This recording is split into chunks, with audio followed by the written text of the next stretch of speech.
right, welcome to another free speech show from the living room here. All right.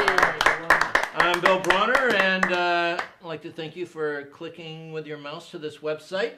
Tonight's topic is, well, here's what happens on the free speech show. We invite a group of people who I think would be interesting and fun to talk about a topic with. Everybody gets their 3 to 5 minutes up front, and then we talk about it as a group. Tonight's topic is the super rich, the new royalty. And when you think about the super rich, I always think about the Forbes 400 richest people in America. So we have almost 300 million people in the country. We've got Forbes has got 400 super rich people there, which means, what are your odds, about 1 in a million? Yeah, exactly, to be one of the Forbes guys. Mm-hmm. So the Forbes 400, the poorest person on the Forbes 400 this year is a billionaire. A billionaire. And when you think of $1 billion, that means someone had to make $1 million 1,000 days in a row. Wow. To be $1 billion. Or, you know, it's probably spread over more years for most people. But just for example, in my research today, I found out that in the last decade, since Bush cut taxes, the net worth of America's wealthiest has tripled. Tripled. Now, if my net worth had tripled in this time, I would be a multi-thousandaire. But and the super rich, here's another thing I found out today in my examination. You know, when they say, oh, the median income in the United States is $11,000 or something like that. Well, when they do the census, if you make, well, before the year 2000, if you made over $300,000, they just put you down for $300,000. Now, if you make over $1 million, they just put you down for $1 million. Wow. Because they don't want us to go, what the fuck? You mean the median income is $70,000 and I'm making 11? Right. So it's just so distorted. You know, another thing that brings home to me how much money people make in just California. In 2004, we had Prop, I believe it was 63, and the idea of that proposition, we were going to tax people 1% of their earnings of over $1 million a year in this state, and use that to pay for mental health. You go, hey, that's pretty good, you know, and guess how much we're going to raise by taxing only 1% of the income over $1 million a year for people in California. $800 million this year. Wow. And that's just, you know, so all those people from 0 to $1 million, they're exempt. Now, when you talk about the Social Security crisis here, and this is what really eats my ass, because we talk, oh, we got to save Social Security. But you know what? People who earn more than $90,000 a year, they don't pay Social Security on that earnings over $90,000 a year. More than half of the income that's earned every year in this country is people who are earning more than $90,000 a year. So if you remove that cap, all of a sudden Social Security taxes double. Another interesting thing I found out this year, that the top 0.25%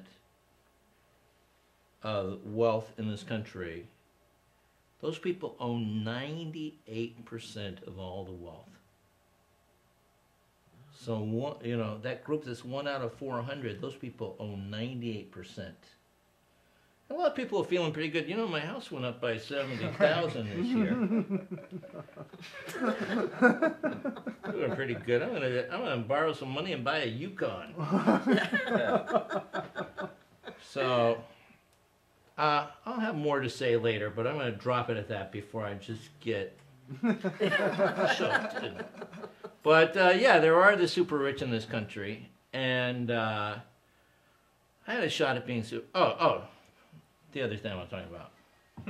This is what really brought home my inferiority. Is Oprah and I turned 50 on the same day. Oprah has Stevie Wonder singing. I'm trying to download a song by Stevie Wonder. So, yeah. All right, well, we're going to move on with the show. We're happy to welcome back my good friend. You can check out his blogging at theRealSteveSmith. Blog that, I mean, you know, Google that, no spaces. Real, The Real Steve. Right. Come on. Yes, Steve. All right. Well, I looked at the subject, and it's tough because when you're talking about money, you kind of bring whatever you were thinking as a child, you know, as a kid, into the discussion. And when I was a kid, a lot of the people who I perceived to be super rich were people who I basically or essentially liked or admired. You know, like an athlete, you know, Roger Staubach or whatever, Fran Tarkenton. And you read like, wow, he's making $400,000 a year. And you're like, damn, that's super rich. But you wouldn't mind being Roger Staubach or Fran Tarkenton, so, you know, it's okay.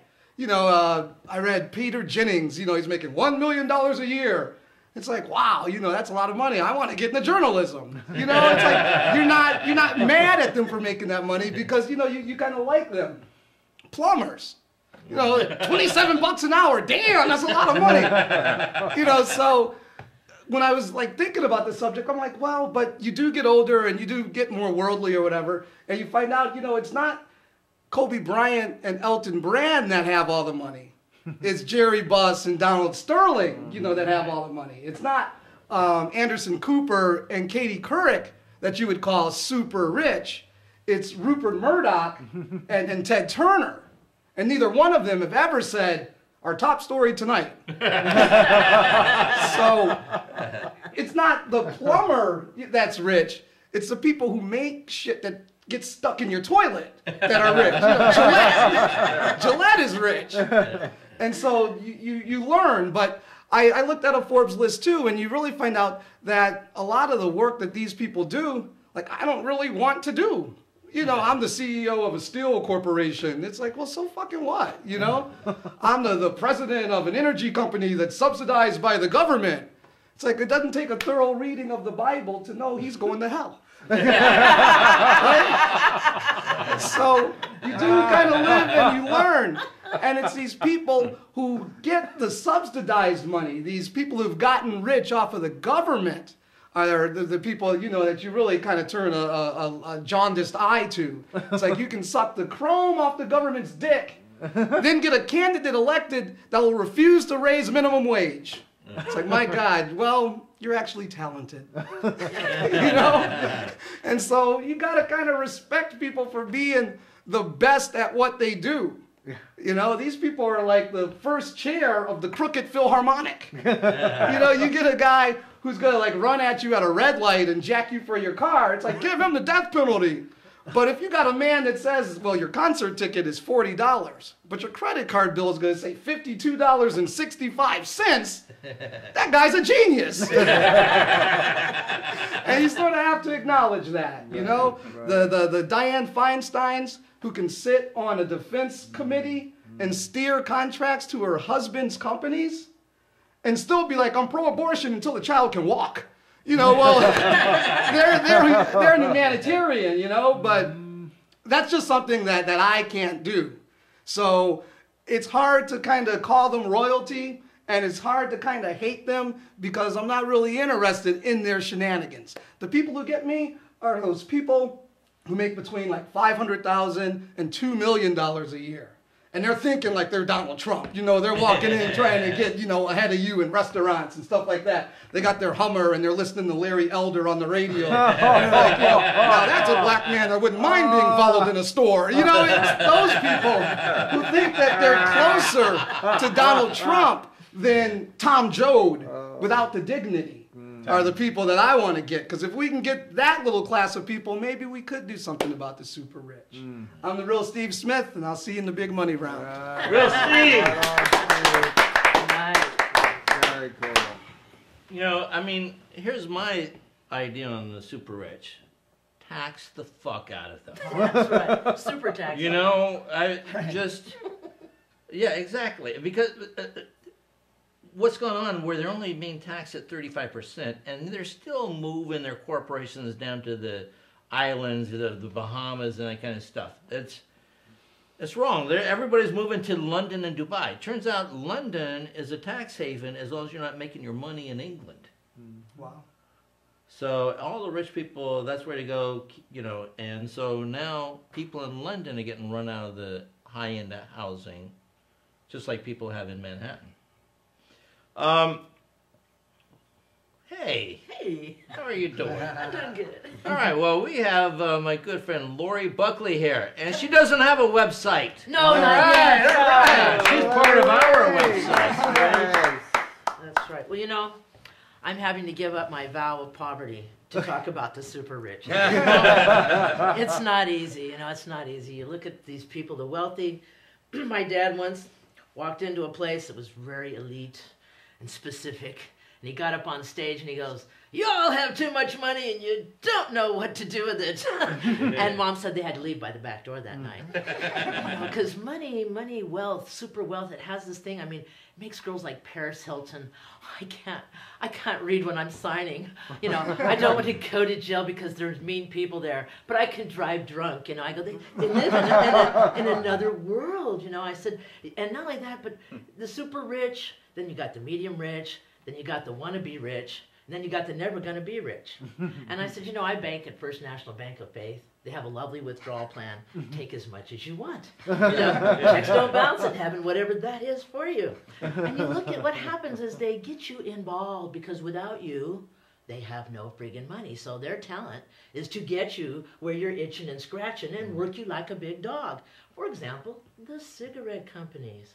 You look at them, they are the super, super rich. They can cut deals with every state in the union over people dying of cancer, and it doesn't matter. They got so much money they can do that. So they get everybody involved. They legislate on their behalf. They over-legislate where they need to, so when trouble happens, they're already covered. They smoke, puff, puff, told you it was great for you, until finally enough dead lungs showed up, and they go, well, that's not working anymore. Using that money then, that's not enough. They have to go into phase 2, the stock market.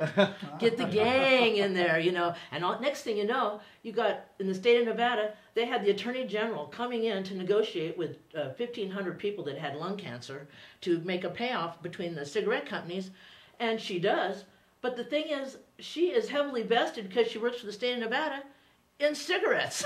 So you've got the teachers' unions, you've got the other unions, the unions, all heavily vested, hoping that you're going to choke because they're going to benefit from it, and they're among the chokers themselves. You know, then they start picking and have been picking and grazing on marijuana. Now, you know, if marijuana would just kill a couple of people, it could be legal too. You know, there's a whole formula here. So now you got everybody vested, and now you got the war. Now you're invested in Philip Morris and the war on drugs. You know, I mean, it's a total setup. And then the rich, you get so rich in government where they consider ripping off public money as a perk, you know. So now they've got all this freeloading going on and heavy grazing. And so they're so hot that they can fire 8 attorney generals because they just weren't doing their job, like keeping those people from voting, you know, and going after those other attorney generals that were looking at those bad, nasty Republicans like Cunningham, ripping off the public money. Oh, and get rid of them because that's just too close. You got Wolfowitz.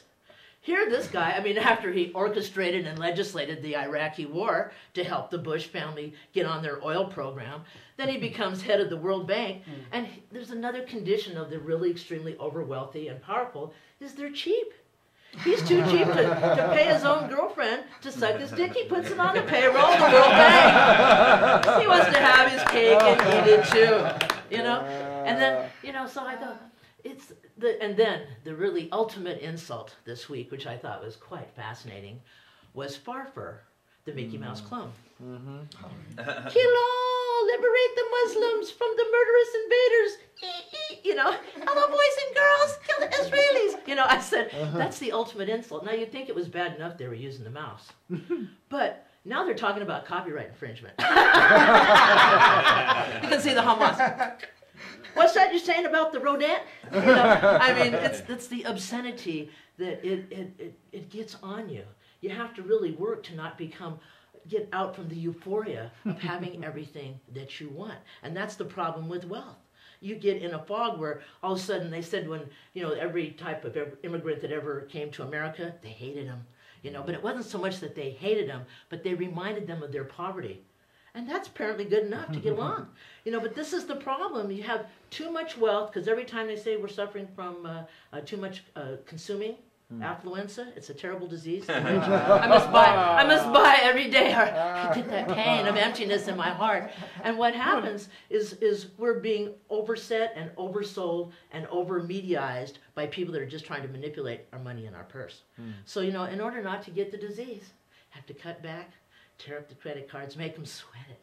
I want to see Mervyn's go, oh, but please. Open on the commercials. I want to see the bank. Please, 1% will do it. Kiss your ass. You know, I want to see him with pain. So, you know, over rich, over super wealthy, I ain't worried too bad. I'm kind of comfortable myself in my vow of poverty. Now I'm sticking to it. All right, Laurie Buckley. So, you know, we really have a chance to join the super rich nearly every week. It's called the lottery. Yes. That's your dream, you know. It's like, well, should I give this money to the homeless and to my pastor or whatever, or should I try to join the super wealthy? All right, our next performer has just returned from Madagascar. He's he used to be a comedian, and now he's more of a spiritual guide. That's a lot. Yeah, it's a lot to Such take a off. heavy responsibility. Yeah, that's so heavy. I'll tell you guys how to be happy. Follow me. That's right. But no, he's a good friend of mine for many years. Chokai. Right. Hey, Always a pleasure, Bill. Always a pleasure. I was sitting and I was thinking about this whole idea of the super rich, and I'm thinking, it's all relative, isn't it? I mean, I just got back from Madagascar, where I saw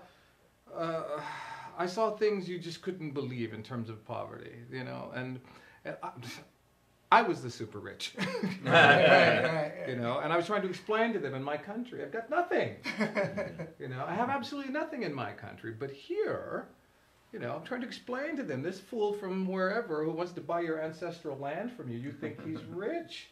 You know, I could live in your swankiest hotel every day, have all my meals here, and have all you bastards over for rum every night. I've got zilch in my country. But you perceive me as a super rich. You know, you could, I believe it's all relative to where you are, and I really don't believe that money is the root of all evil. I don't believe that.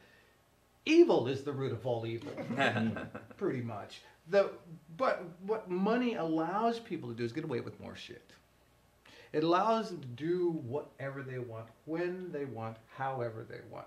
We never hear about the people doing good things with their money because that doesn't make the paper. Those people are almost non-existent in our consciousness. All we see is the rat bastards out here fucking up the environment and everybody that goes along with it, including the spotted owl and the squirrels and whoever else. I mean, I was just in...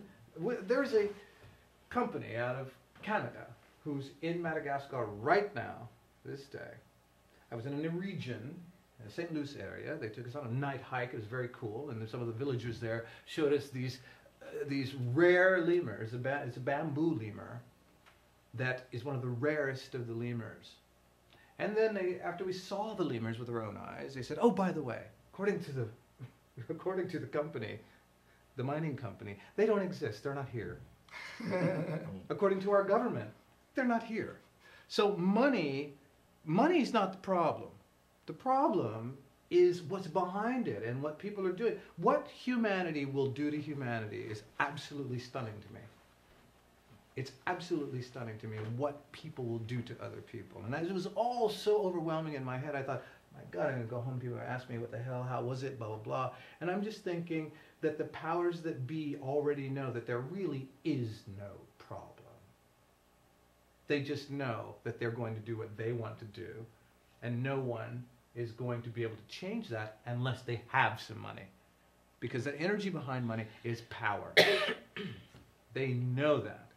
And I believe in terms of royalty, isn't it kind of like normal that the biggest people with the biggest money are the royalty? It's just kind of the way it happens.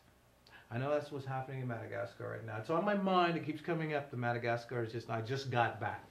So when I get back to this town, and you know, the only thing on the news that I'm seeing is Paris Hilton and, you know, and Republicans talking about not letting gays work if you want to fire them. I mean, it's like, what the hell? Where do I live? What is this place? It is money driven beyond belief. And I don't want to tell my children don't make money because it's bad, but I also don't want them to be an asshole if they do make money. So I'm in a really funny fog right now, so I'm looking forward to this discussion tonight. I'm good. It's good to be here, and that's about all for me right now. All right, Chokai. Welcome back, buddy. Excuse me. Our final performer, and this guy does have a website. It's DaveDayen.com, and that's his name. Unbelievable, he was able to get the .com with his name, Dave Dayen. Right on. Right. Thank you, Bill. Interesting topic. I agree that you need to take it in a global perspective. This is not something that's endemic just to the United States, the super rich. I mean, if you look at the world, there's 6.5 billion people, 7 billion people in the world. 2 billion of them live on less than $2 a day. And all I have to say to that is, talk about cheap. I mean, Horrible tippers. get a double latte or something. No wonder that we have this global economy problem. There's these Scrooges in Bangladesh. They won't give it up. But no, it is a global issue. And I think global poverty is a national security issue. The real threat of terrorism it's not happening in Baghdad. It's happening in that family in Pakistan that can't find a job, and because the multinational corporation has sort of pushed everybody out in the society, and there's despair and no hope, and who do they turn to but the people who are most willing to twist that despair and use it and twist it to a radical end.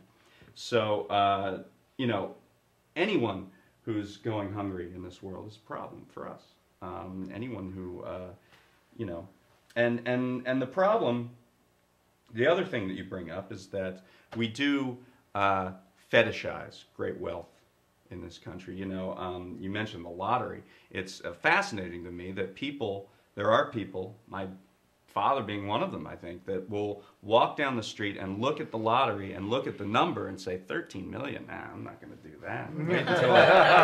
Wait until it hits 50 million. What am I going to do? Wait until my $1 is worthwhile. Can't go into fit. So we think of ourselves as an aspirational people. You know, we consider ourselves that, you know, this land of opportunity, anyone can be super rich. And any time that you talk about the plight of the poor in this country or globally or whatever, you say you're playing class warfare. That is always what you hear from the other side. And, you know, the retort to that is, well, you declared war on the middle class. You declared war on us, you know? I mean, why is it suddenly a negative thing? And you know who the rich hate more than anyone? Is the poor people that became rich. That is the true thing. And the perfect example, and it's happening, you know, we're in a presidential season almost, close, is John Edwards and what they have used sort of against him. John Edwards is a guy who talks about poverty in this country and globally all the time. He was a poor person. He was the son of a mill worker. They didn't have a lot of money. Through the strength of his intellect, he grew up, became a lawyer, trial lawyer, helping other people, made money off of that, became a very wealthy person, and then now has decided to run for president and wants to use the issue of poverty and really lift people up. And immediately the media and people who are skeptical of this say, well, how can you be involved with poverty? How can you care about poverty if you're so rich? And he said, you know, wouldn't it be worse if I got rich and I didn't give a shit? You know, like, wouldn't that be? Why do you attack me for, you know, playing the game as it's supposed to be played and then giving back? And then they make fun of his, hey, you got a $400 haircut. Well, he can afford a $400 haircut. What's the big deal? But I think sometimes we do go about it the wrong way. People who do care about poverty and issues of wealth and inequality do go about it the wrong way. For example, every time gas gets high, and I saw this the other day, someone, I got an email that said, hey, we're having a national boycott day. Nobody buys gas on Tuesday, man. We're going to show those oil companies like Exxon and Mobil. We're going to show them, man, no gas Tuesday. Yeah. You know what no gas Tuesday is followed by? Buy a lot of gas Wednesday. As